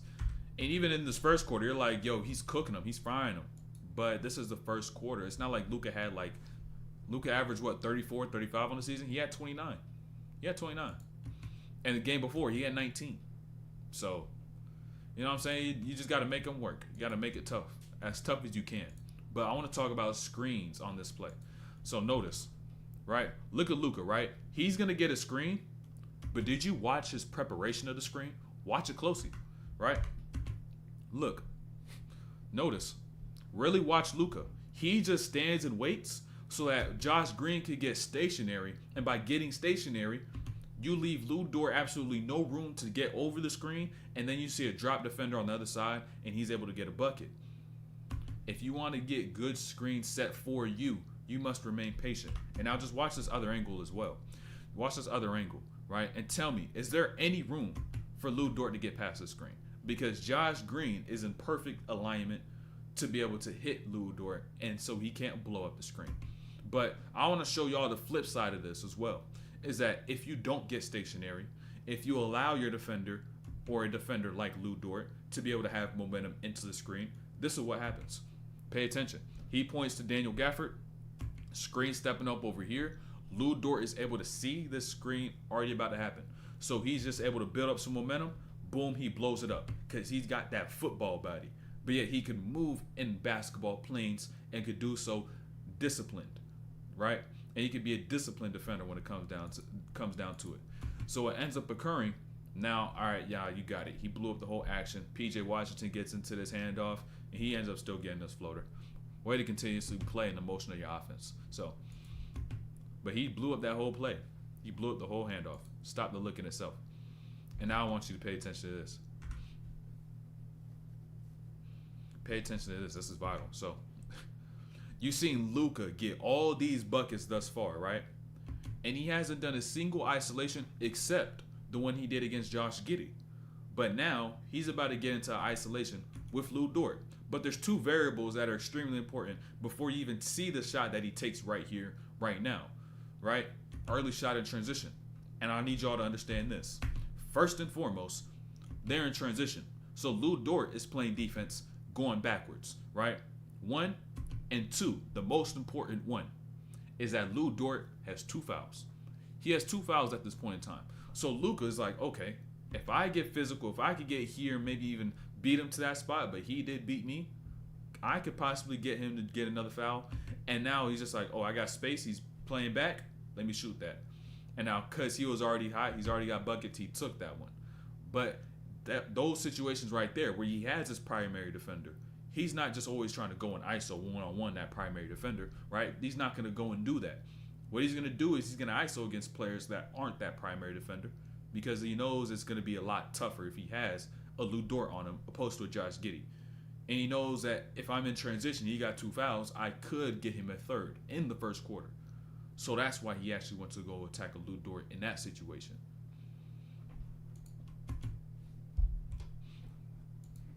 Now let's get back to this. I got a couple plays on Shea, and these are one of the couple plays. Or these are a couple of the few plays. So notice this. Pay attention, pay attention, pay attention. So look at Shea, right? He gets this catch off the spot up. He gets immediately into a floater. Why? Daniel Gafford was right there sitting at the rim. But now notice this on the next play, right? Notice this, is that especially when you play in high school, you just got to pay attention to who's the person that you're getting by and who are you going to meet on that other side. Now that Shea has now getting closeout from Daniel Gafford, he gets into his attack, and I don't need to immediately put the ball down and think go for a float. I could actually go there and get a lay because I see a guard or a wing that's underneath the rim, and I could get over that more often than I can a person who protects the rim, right? So I'll go to a float. And so you got to learn how to delineate between using that float versus actually going for that lay. And it literally could just be as simple as who's the defender that's on that weak side and stepping over, and who's the person I've gotten by. Simple as that. But the key is you got to get the floater and you got to have the lay. You got to have both. You never know what you'll need at whatever time.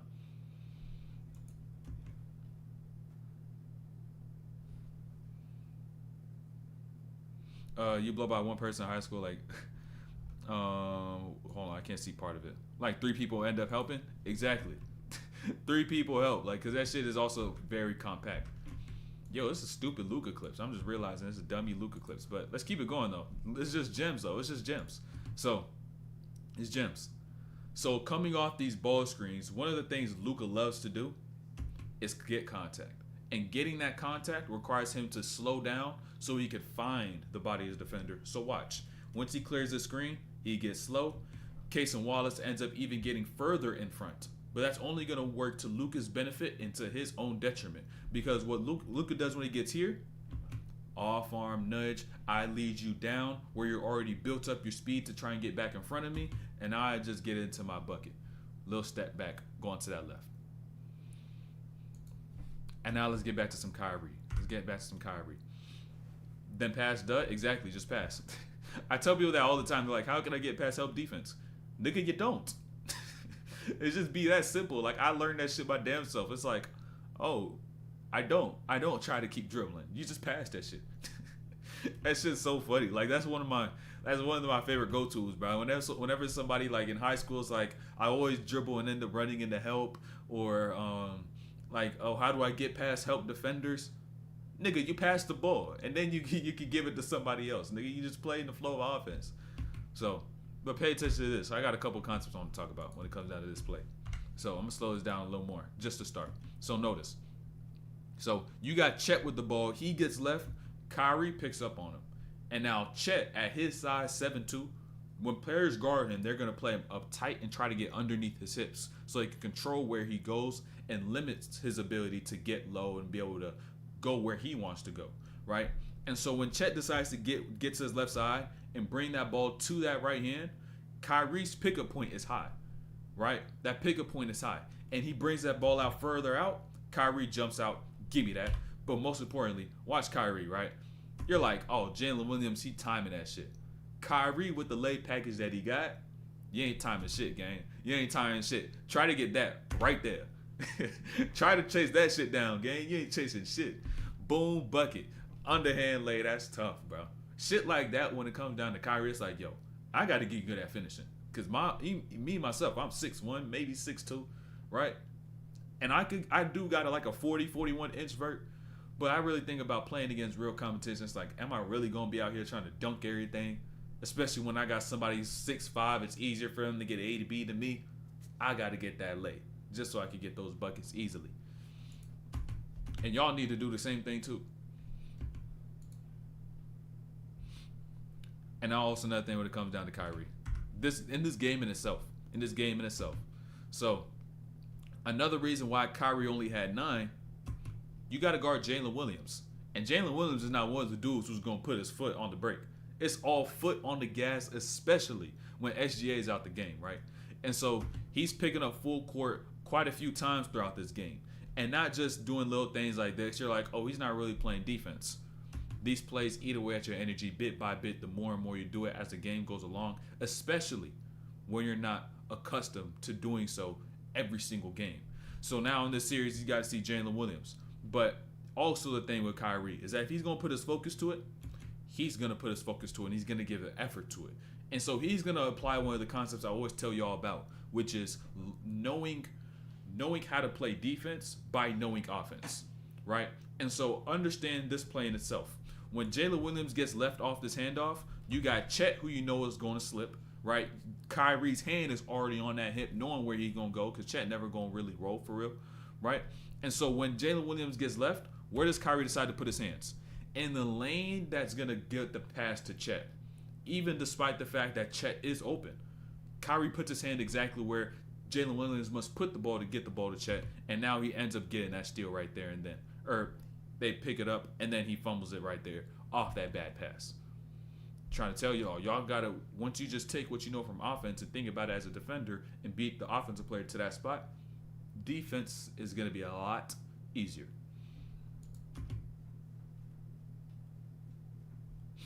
And now another thing Kyrie was doing. Kyrie amazing defense. Exactly. You know what I'm saying? Put his effort to it. He put his mind to it.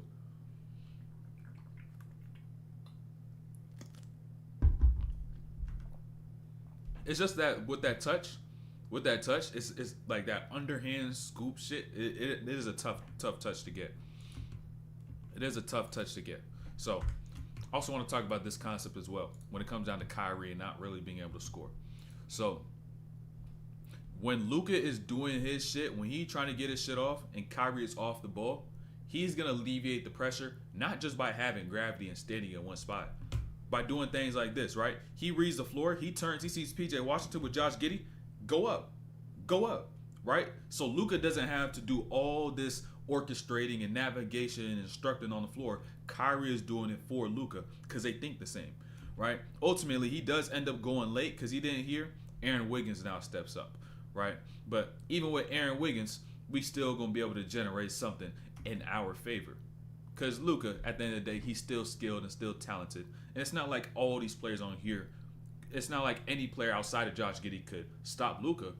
But it's just that he won't have to work as hard if he has Giddey on him. So now, when he's getting into this ISO, gets himself to his left side, swing to Tim Hardaway Jr., attack that closeout, gets here to this elbow. And that's a big shot for Tim Hardaway Jr. because even though it bounced in, at least he's seen some shit go in, and he had great contributions for this team win.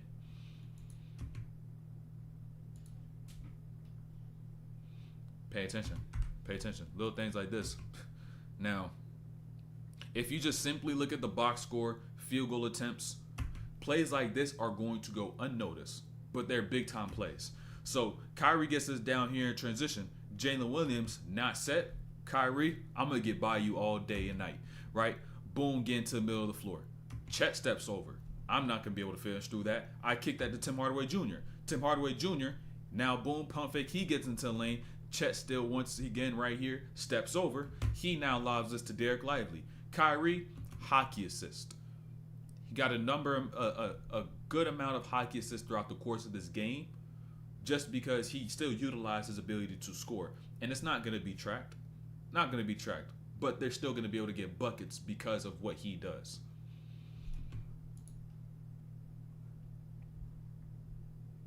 Now it's a play about Shea, I believe. Or no, this is a play still about Kyrie. This is something for all y'all. This is something for all y'all. So, with Kyrie putting in more effort defensively, one of the concepts y'all could even begin to use, especially being a small guard, is this here. Right? When Kyrie ends up getting Isaiah Joe from the slip, Chet sets the screen, switch right here. The switch is not done right here, right? Notice what happens off the ball. Lively steps over, Kyrie's going to go get to that corner, right? So the pass really could have just been skipped straight to the corner if you really wanted to take advantage of it like that. If you know they're going to cross switch. But as a small guard, you just got to make sure you're in sync with your teammates so you could do these cross switches and won't have to worry about being behind on a slip or a roll on a bigger player. That's something that can help a lot of y'all. Just got to communicate on it. Communicate on it prior to even the game occurring.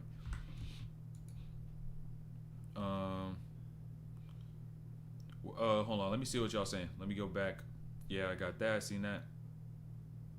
There are many basketball. Sorry about English. Oh, where you get the name DOR is tough. It was just my mindset. Discipline or regret was what I thought when I was in high school. That was my thought pattern. That's what made me start working hard. Because the only thing as to which I would say I feared was me looking back in time wondering what if. Right? Wondering what if I did this, how good could I have been? Wondering, oh, if I did this at this point in time, what could I have been? I don't want to be a shoulda, coulda, woulda ass person. Right? I would hate to be one of those people. Which is why when I do something, when I do something that set a goal, I'm gonna go at it full throttle, right? I'm applying all my knowledge, my discipline, my wisdom, and everything required for me to be able to excel in it all. And so now, even when I look back when I did play, there's not a stone I really left unturned. It's only lessons I'm able to look back on to be able to get better from. And now I can be able to take those things and bring it back here and help y'all along the way. So that's why I just tell y'all, discipline or regret. Discipline is doing what you need to do to get to where you're here to be. Regret, I don't really need to explain that too much. Because when you got to look back in time and say, I cannot adjust this at all, I had an opportunity, but I did nothing with it, then that shit really begins to itch, begins to hurt. You know what I'm saying? That pain, I don't want to deal with that. So that's tough. Great analysis, appreciate it. Where do you know all these things from? Just learn how to think, man. When you live to learn and live to grow, you accumulate knowledge as you go about things. And the key, I would say, one of the reasons I am able to learn a lot is because I understand other people's perspective, empathy, right? I understand other people, regardless of whatever emotion may be stimulated and what I might think about a certain thing personally. I extract all of that, and when I go to learn something, I do it completely naked, not physically, mentally. Meaning that when I'm trying to learn something, I'm not gonna try to put my 2 cents in and try to prove the fact that then say that I'm right. I know the truth. I'm gonna go into it and say, what is here that is shown that can now lead me to the truth? Because it's not about what I think is right and what I present as the truth. There's certain things that's within this universe that are going to be the truth. So I did say pause. I had to put a pause on that. If you want, life depends on it. But yeah, we got to get back to this breakdown, though. I low-key do got to slide somewhere, so I can't be doing this breakdown crazy long. I should damn near be done by now, but still got to just drop the gems, man. I still got to drop the gems. But let's get back to it, though. This is a gem about Shai right quick. So notice, right? Let me go back, actually. Let me go back from the start of this play. So quick gem about Shai. So Shai picks up Derek Lively. He ends up going left. Ah, damn, I got 3 bodies to this left side, and I got a big body on me. Why would I go that way, and how do I take advantage of the big body, right? I just bring the ball back out, and my advantage in the situation is speed. So how do I utilize my speed to get my buckets? Quick tween, 1 dribble, boom, 1-2, underhand lay, you're forced to goaltend. Just get straight to my buckets as quick as possible and utilize pace before I do tap into that speed. Simple as that. And I do wonder why bigs always goaltend shit. Like, see if that shit's gonna go in. See if that shit's gonna go in first, bro. See if that shit's actually gonna go in. But I got 2 angles for this play, right? I got 2 angles for this play, so pay attention, right? Look at Kyrie gets this catch. Actually, let me talk about the defensive aspect of it first. So notice, on his right side, Kyrie catches. Now look at Shai. He was guarding PJ Washington. He was about to clear out. Notice what happens when Kyrie rejects this screen, right? Shai steps out, he steps in, gets to the midline, and then some, right? He ends up turning his back. Shai's still playing down here. He falls asleep, kicks to the corner, PJ Washington. But I want you to notice this, right? I got a little replay right quick. Pay attention, right? So watch, I want y'all to notice Kyrie's dribbles and his eyes, right? So notice, when Kyrie stops, his eyes look at Shai, who's now playing help on the nail. And then when he takes another dribble, he turns his back, his eyes still looking at Shai, who's playing help on the nail. So when he takes one more dribble to the middle and then gets there, his eyes are still on Shai, who's playing defense on that nail. So he could just be able to throw this pass to the corner without Shai being able to anticipate that play. If you use your eyes and just simply stare down defenders and use your peripheral to see your teammates, it's not going to sell your passes too early.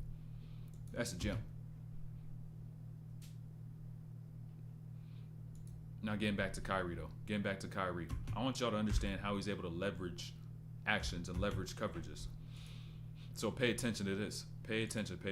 So in this set, or with who's on the floor, let me say this, because this is not even their starting lineup. So with who's currently on the floor for the Oklahoma City Thunder, Isaiah Joe is a one non-switchable variable within these plays, right? So when Kyrie gets to his right side, Jalen Williams is going to fight. He's going to hard hedge. And now, boom, what ends up happening, he chases back to Tim Hardaway. He's a spot-up player. He knows how to get to where he needs to. So Kyrie uses that gravity for his scoring to get Tim Hardaway Jr. open, right? One time. Second time, run it back. If it ain't broke, do not fix it, right? So what ends up occurring now, a little bit different, right? A little bit different. You got PJ Washington on the screen from that baseline, from the sideline. And now you also got Daniel Gafford here in the middle, right? Last time he was down towards that baseline. So now what ends up occurring, Isaiah Joe, he's going to do the same thing. He's going to hedge, right? And when he begins to slip out, Isaiah Joe's going to leave. But now Kyrie uses that exactly for himself to get his angle. Because understand, by Kyrie just simply getting to his right side, stopping, and now forces Jalen Williams to guard at an angle that now is going to lead Kyrie to Joe, but Joe is going to leave. So now he's already on that inside. He's already on his hip. He's already really got him beat. And you got Daniel Gafford right here in an almost pick and roll situation. He's now just staying in that pocket. Pass gets thrown, pump fake the check, step through, right there, get that lay. Easy basketball. Just taking advantage of the non-switchable variable, the non-switchable player, which was Isaiah Joe.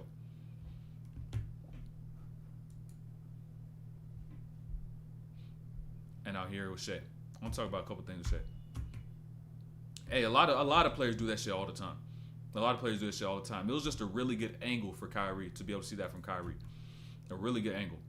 So pay attention. Now, when Shea creates space in mid-range, I'm gonna talk about two things.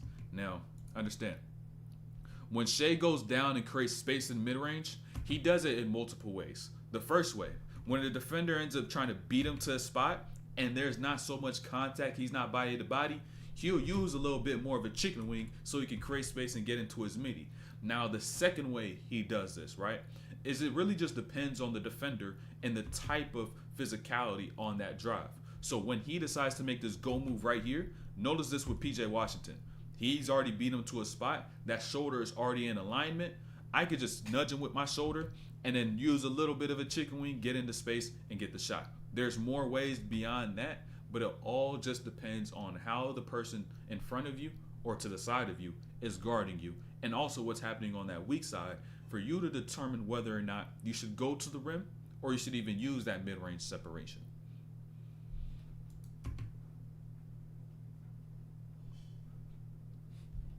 And now here too, this is also just gravity. So now on plays like this, all Kyrie just has to do is be Kyrie. And now it's going to force the defense into bad rotations. So what ends up occurring now, right? Luka has Lou Dort in the post. Kyrie right here, right now, right? Cason Wallace now goes for the double. Jalen Williams steps over to take away Kyrie. So what does Luka now do? He just skips this straight over to the weak side because that's where they have numbers. PJ Washington ends up missing this, but he had like 7-8 threes in this game. He's a sharpshooter knocking them down. Watch what happens the next time down, right? Because by having the double team come from this weak side, right? When Luka decides to get in these situations and he begins to enter the post or play in isolation, that pass gets skipped immediately to the other side. Derrick Jones Jr. gets it. Joe takes that first pass. They have to go all the way across the floor. Josh Green from the corner. Guess what he gets? Bucket right there and then. So by Kyrie just being one pass away, forcing a double from that weak side, opens up a shit ton of opportunities on that weak side.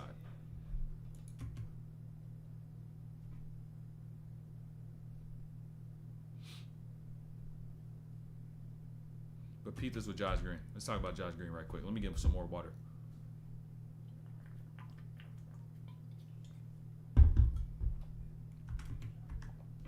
Oh, damn.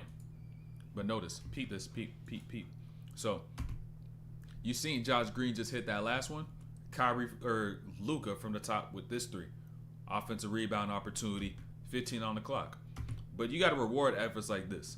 And especially being a player like Josh Green in the situation, you just got to simply float. And if you're going to shoot that shit, right? They have time for another shot. But if he sat there and contemplated, oh shit, should I shoot it? Should I not shoot it? Instead of just shooting it, he hit the last one, would have braked it if he kept thinking about it. So, situations like that, you just got to shoot. You just got to shoot. And now second half, though. Now, top of the second half, Kyrie took like 3 field goal attempts in that first half. He's got to shoot more, right? He's got to shoot more. You end up running this inbounds play for him to curl along this corner. Great look, just doesn't go down. But now you wonder, okay, we just can't settle for that one shot for Kyrie. He needs more looks. So now notice how he's about to play in layers over the next 4 plays over the course of the next 4 to 5 minutes. So now Kyrie ends up getting this handoff, switch on to Aaron Wiggins. And now pay attention to the spacing. And now also understand what happened before in the game. The reason it's been so tough for Kyrie to finish is because when he drove, Chet at the rim, I got to kick it out. So he can't shoot, right? But if he needs to get shots up, he's going to have to shoot the ball, right? And so where could he be able to actually shoot? It's going to have to be a jumper if I can't get to the rim, or a float if I can't get to the rim. And so now you got Derrick Jones Jr. who cut through, right? I allowed this middle to open up, and not just for it to open up, but also for there to also be Luka right here with Luke Dort, who is not going to help when I drive to the middle. So you already know I'm going to go middle. And now it just boils down to my ability just to get to my spots. Little nudge with that left, sidestep, boom, right there. Give me that bucket. Right there, first by Kyrie, right? And remember, like I just said before, the problem was having Chet in the paint at the rim. And so what now happens with the spacing of the floor? You got Daniel Gafford in the middle of the floor. You got Daniel Gafford in the middle. So this clears up the paint. There's no rim protector. So what does Kyrie now do? Boom, little hezzy, gets here to this right side. Damn, that's a concept that was broken defensively. Typically, teams do not play strong side corner help. They don't help strong side corners. But when it's Kyrie and Luka, it might be a little bit of a different thing. So that just told Kyrie, oh, when I attack these corners, that means this strong side corner defender probably gonna pinch in. Take note of that. I want you to remember that, right? Remember that. So now this next play down, what ends up happening is that Kyrie got Daniel Gafford in the middle, screen from Derrick Jones Jr. He's got Aaron Wiggins, no strong side corner, empty strong side corner. And this is 9 minutes. It went from 11 minutes in, 10 minutes in, then 9 minutes in, right? And so it's each being layered. And so he has a screen with Gafford coming from his left side, empty corner. I just now have more room to work and be able to just get into my bag and get to where I want. Boom, I draw a foul, right? 9 minutes. Remember what we learned from these last 3 plays, right? Now where are we going? 6 minutes in. And so remember what I said 2 plays ago. Jalen Williams on Kyrie. You got SGA strong side corner. Now he attacks, and what does he do? Strong side corner helps. I'm getting in here and forcing SGA to step over as much as possible by getting more to that middle on that drive. Kick to Josh Green. They want to live with that shot. I guess you're gonna die then, because they was hitting.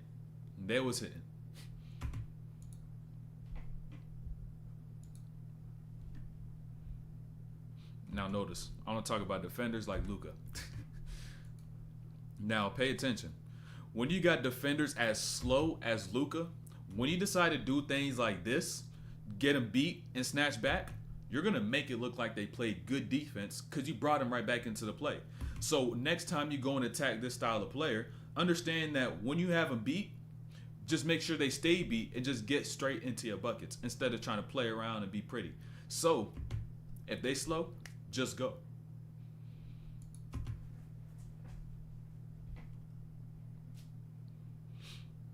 And now Kyrie. Damn, right there he fucked up. It'd be some little things I'd be peeping. So one of the most overlooked aspects of defense is range. Meaning, how far is the person that I'm guarding in front of me according to my level of speed, athleticism, lateral quickness, all that stuff. My length, height, all that, right? And so Kyrie, he's playing SG at this range. But notice what he does right now. Him hopping up right there, cooked him. Because now when SGA decides to go, when Jalen Williams clears out, Kyrie is just now one step behind. So now he can be able to stay lateral and be able to beat him to a spot. And now he's literally just behind his frame trying to contest and ends up fouling.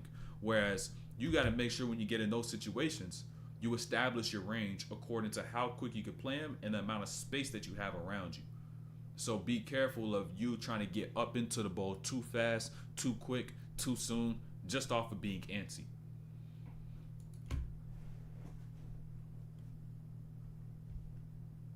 And I'll peek this right here with Luka. This is kind of crazy. So this play is kind of funny. So if you watch this game, you probably most definitely peeped this. So let me turn this down right quick. You most definitely had to peep this. So, right, Luka has the ball in transition. Now, if you look to his left, he's got Chet. And if he goes up, straight up, he going to get his shit beat. Point blank, period. So now what does Luka decide to do, right? Look, he literally just bumps him into the body. He hits him straight into the body. So now what does this stop Chet from being able to do? Block his shot. He gets an easy layup. He don't need to go over you. He'll go through you, and then he'll finish over you. So you can't get as high when he gets high. Simple as that. That's tough. But that's mad crafty too. Mad crafty, mad crafty. So pay attention. I'm gonna go through this as well. I want you to just pay attention to Kyrie. So look, peep this. After Kyrie gives the ball up right now, watch what he does for the rest of this possession. Josh Green got it. Boom. He don't see nothing. He rips through to the middle. He can't cook. He picks up his dribble. He gives it to Tim Hardaway Jr. What does Kyrie do? He tries to get out into space and get the ball back. He can't get it. So now this allows Tim Hardaway Jr. to utilize Kyrie Irving and the gravity that he has to go left and see no help, so he could just get to his buckets and not have to worry about no one else. He, at that point, is playing a one-on-one because the gravity Kyrie maintained just by staying off the ball. Tough bucket. Tough bucket. Alexa, yo, your streams are fire. Hey, we just getting better by the day. I'm trying to tell y'all, bro. I'm sitting here studying how I can make a stream better, how I can make a breakdown better. It's only going to get better by the day. It's only going to get better by the day. So, notice this as well. Got another gem when it comes to this play. So, notice. Look at Kyrie defensively on this weak side. Isaiah Joe gets to this right side towards his baseline, right? And so, you got two chasing Isaiah Joe. So, Kyrie sees this, and he's like, his only outlet is J-Dub, right? And great job by P.J. Washington to have active hands, let that ball be in the air. Kyrie is able to meet that before J-Dub does, right? And so what ends up occurring, give that to Tim Hardaway Jr. And now notice, even at this point, if you watch the game, Tim Hardaway Jr. scored 10 straight by himself.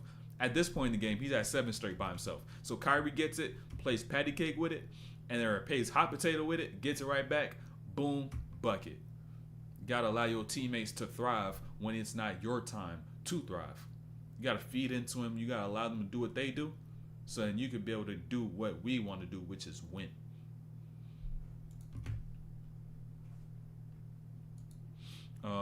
When at what time do you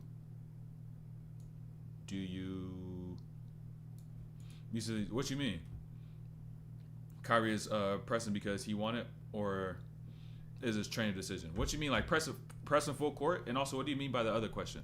Why my chair keep falling down? That should be weird.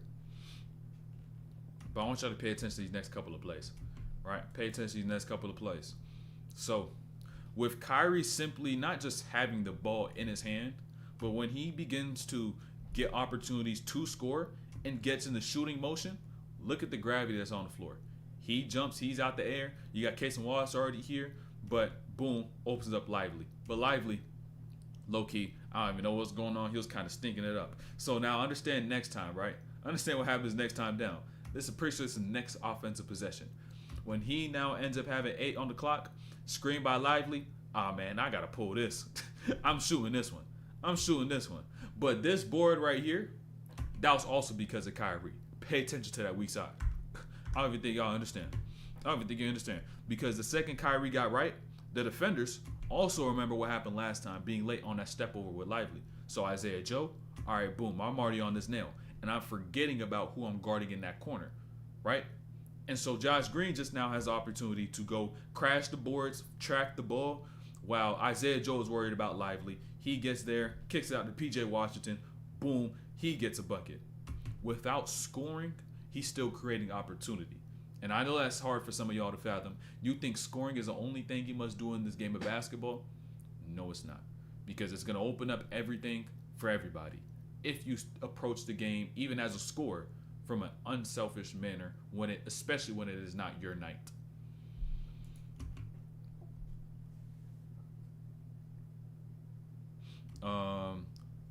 What time do you make these directs? What you mean by the directs? And fucking Lou Dort just got hammered. And I want to talk about this on this play. Hold on. I want to talk about this. Hold on. Beat this. So, when you get off these screens and you have a drop coverage like Chet is playing, the person who really matters in terms of what bag you could tap into is the person that's getting over the screen. Depending on how bad they get clipped, if they get clipped like that and they end up bouncing off the floor, of course, you're going to be able to get into a step back and be able to pull a shot. Luka gets that bucket, right? But there is going to be a gray area in those situations where they may not get clipped and fall and just bounce on the floor, but they may get hit a little bit. But do you like the amount of room you have to be able to pull up? That becomes the question. So in Luka also, he's not coming off the screen just boom, pull up, hezzy, pull up. He's usually going to like to get into step back, get down, boom, nudge, and shot. So you just got to also understand what type of shot you like to get into.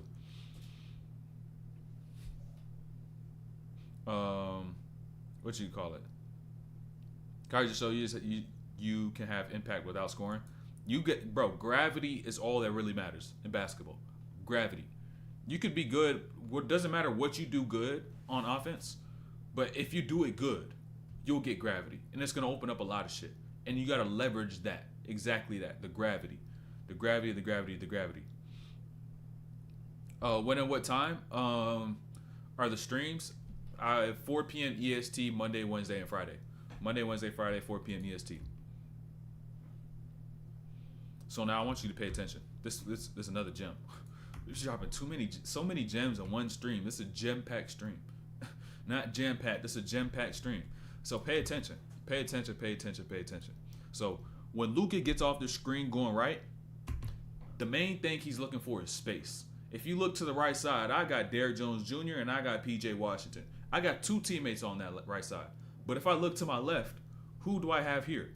Kyrie Irving. So when I attack this drop, I snake back to his left side because I now have more space. More space gives me more time for me to be able to make the right reads on J-Dub, and he doesn't commit Lou Dort behind the play. I get a bucket.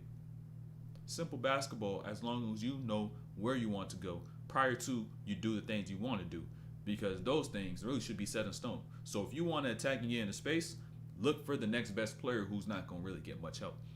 Like Luka does with Kyrie and Kyrie does it with Luka. And it's what the Suns should have done with each other. Kyrie or fucking KD should have used Book. Book should have used Beal. Beal should have used Book. Book should have used KD. Like, it should have been all around. But that's why they fired Frank Vogel. That's why they fired Frank Vogel. I'm about to fuck around and submit an application on LinkedIn, bro. The Lakers got a job. The Suns got a job. Shit, Missoula get fired. I may fuck around and go to Boston. I know they don't like many of my folk out there, but as long as I'm on the opposite team, but shit, regardless, it's the NBA job. Who else? Who else got some opportunities? I know Monty Williams stressing out a little bit. Monty Williams, Detroit. I know they locked him down for like $72 million. Shit, I forgot Milwaukee. Milwaukee, I may as well fuck around and join their payroll. You could hire me and fire me, but as long as I get guaranteed money, ain't no problem with me. You know what I'm saying? So a lot of good options out there, man. A lot of good options. But peep here with Kyrie. Kyrie be so timely with these drives. I just got to point this out every single time I watch Kyrie. So, now, pay attention. Kyrie gets Jalen Williams on him, not get Lou Dort. I thought he was about to get Lou Dort for a second, right? I thought he was about to get Lou Dort. But pay attention. Notice, as Kyrie dribbles to his right side, look at Daniel Gafford. He's now clearing out. That's what Kyrie is looking at. He's not looking at his defender. He's looking at Gafford or Chet, right? So really pay attention to what he is about to do. So notice, right? That's not even his main concern, right? Not even his main concern. So pay attention. When Kyrie gets right, he's not worried about Jalen Williams. He's worried about Chet. Because watch what Chet does as Kyrie goes. As soon as Chet gets to that block, Kyrie enters that drive in that sprint. So it's going to force Chet to step over hard on that on that nail, and he could dump it off to Gafford, but Shea comes from behind and blocks it, unfortunately. But it's a smart play. All because he got blocked from behind doesn't mean that when you get into a game, the person you drop it off to will get blocked from behind. It's a smart play. You got to read that help. And he understands I'm not just sitting here trying to score for myself, but I'm trying to score for the team. And so if I'm able to pull over Chet, I could drop off Gafford, boom, we get a bucket. So plays like that is a smart plays to make. And now watch Shea. Plays like this are goofy plays to make. Come on. It's not really goofy, but this is just a slip up. And at late in the game like this, it's tough to be able to afford any of these plays, right? So notice. Pay attention to Shea. So, right, watch this. Look at Shea, right? Look at Shea. He's talking to Lou Dort. Now he's talking to his coach. Dagnall tells, he's like, what? What did he tell me? Then he goes to talk to Jalen Williams. And now he has to go tell Jalen Williams, hey, do X, Y, and Z. Don't know what it is. He told him to do something. And Shea doing all this communication to other people, he forgot the one most important thing, which was him having to guard his man. He fell asleep. The main responsibility you do while you play defense is to guard who you're supposed to guard. If you get too caught up in everything else what other people do, you're going to be caught for slip-ups like that. It's going to be like, oh, shit. Try to deal with me to do all these things. I couldn't worry about my responsibility. Couldn't even do what he was supposed to do. But pay attention to this pocket pass. Pay attention to this pocket pass, right? So if you want to be able to get pocket passes through the pocket without getting deflected, this is the key. Kyrie high and he's vertical. Ball high, body high. But notice what happens here. Gafford on the roll. He gets that he gets his frame low and he gets that pass low. So if there's any hands here, it's going to be hard to reach. And now you're able to get that down to Gafford. He gets there and gets fouled. He's still setting up plays for his teammates from the first buzzer to the last. Even in the fourth with 3 minutes, it only should be more emphasized I make plays for teammates who already got it going. And since I already know how they're going to guard me, I'm just going to keep making the right play. And now defensively, this is the last play right here. Right? Last play. So, with all the energy Kyrie's exerted defensively, he's guarding Shea straight up. Minute 30 left. Right? No switches, no nothing. Off an inbound, right? And so he's just going to remain locked in. Remain locked in. Guarding Shea, I know I got to make sure I stay disciplined. I think a screen's coming from the left side. Now I begin to step up. Damn, I might be beat. I don't know if I'm trying to chest bump him, but I was probably thinking I'm going to get over his screen. But it doesn't quite be that, but he's going to get right back into the play. And the key now is just to be disciplined. Not to reach, not to jump, to stay down, to allow him to feel a body. So now ultimately, it just puts him in a situation where, shit, I just turned the rock over. And in doing so with those valiant efforts on the defensive side, the smart plays on the offensive side, we're able to close out this game and we're about to close out this stream. So if y'all want to tap into a high-level defensive workout and to break down this weekend, make sure you go hit the top of the chat. Join the Patreon, PG-13 tier. Hit the top of the description, PG-13 tier. Top of the description. And make sure that as you go about your days, you do what you need to do to get to where you're here to be. But most importantly, I got to even go back.